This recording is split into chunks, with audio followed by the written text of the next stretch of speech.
Hiya, I'm going to show you how to turn a little wooden box into a funky jewellery box using a magazine. And it looked like something like this one in the end. Depending on the magazine, it will come out different. These little boxes are really cheap. You can get them from the craft stores, little wooden ones, quite a few different designs. Sorry about the blurry camera, happens quite a lot in this video. So all you need is magazine, obviously, and for me, I like to start off with the writing. So depending on how you want your box to look, you'd use different parts of the magazine. So I basically just cut out loads of squares and rectangular shapes from the writing. You need loads and loads to cover the box depending on how big it is, obviously. You can use the pictures or whatever part of the magazine you want.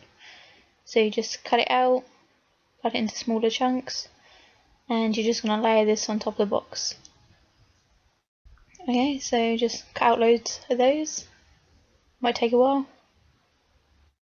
Okay, so when you've got the magazine, keep the cover of it if it's nice and funky, and I'll show you how to make it into a cover for your own book, which I'll show you in a different tutorial. Okay, blurry camera again. Okay, so firstly you need to lay down a plastic bag or something to protect the table or the surface you're working on, because it can get a bit messy. Okay, so you get the box, and you need some Mod Podge or some type of glaze or glue, and you need a glue stick or some sort of paintbrush. You want to start off with the box open because you don't want the top and the bottom to be glued shut by accident, because that just ruins the whole look if that happens.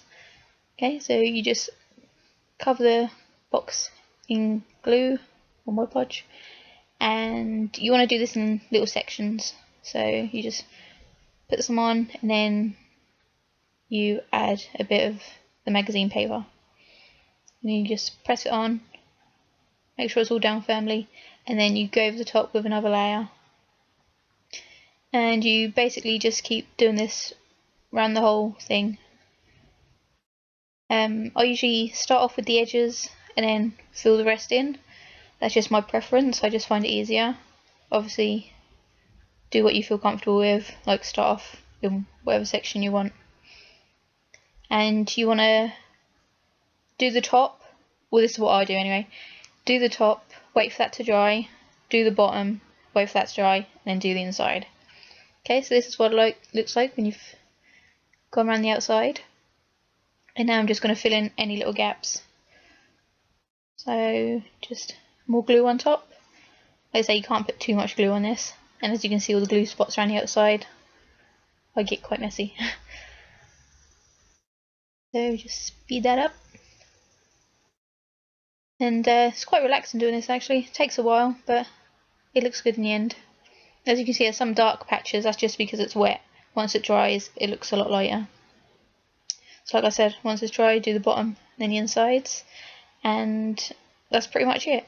Then you can just find little pictures from the magazines, like I've done here was Lego Batman, again from another Nintendo magazine, and just stick those on top as well, and then just another cover of the glaze.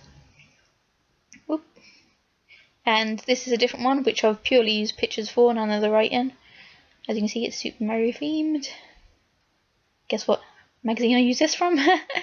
And yeah, like I say, depending on the magazine, they can come out totally different. So I'm really looking forward to seeing your guys' one. And I used homemade Mod Podge. Another video showing you how to make that as well.